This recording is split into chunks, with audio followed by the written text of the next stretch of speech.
சிவகங்கையில் தூய்மை பணியாளர்கள் விசிலை பயன்படுத்துவதற்கு தடை விதிக்கப்பட்டுள்ள சம்பவம் சர்ச்சையை ஏற்படுத்தியுள்ளது.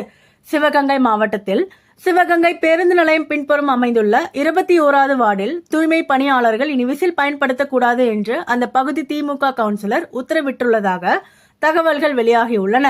வழக்கமாக குப்பை சேகரிக்கும் போது தூய்மை பணியாளர்கள் விசில் ஊதுவது நடைமுறையாக இருந்து வந்த நிலையில் அந்த நடைமுறைக்கு தற்போது தடை விதிக்கப்பட்டுள்ளது.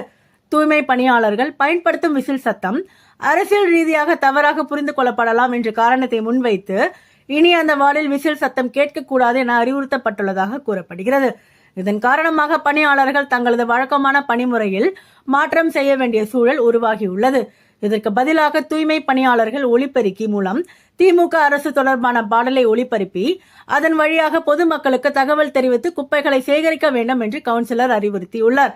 மேலும் அந்த வார்டில் குப்பை சேகரிப்பதற்காக இனி வாகனத்தில் பொருத்தப்பட்ட ஒலிபெருக்கி அமைப்பே பயன்படுத்த வேண்டும் என்றும் தெரிவிக்கப்பட்டுள்ளது.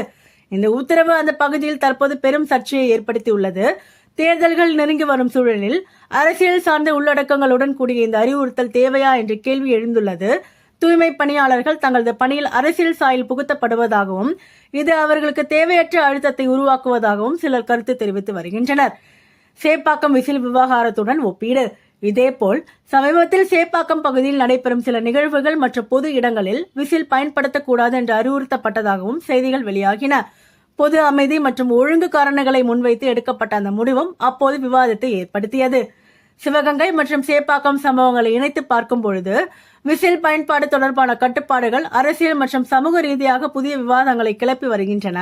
குறிப்பாக தூய்மை பணியாளர்கள் போன்ற அத்தியாவசிய பணிகளில் ஈடுபடும் ஊழியர்களுக்கு அரசியல் சார்ந்த அறிவுறுத்தல்கள் வழங்கப்படுவது சரியா என்ற கேள்வியும் வலியுறுத்துகிறது.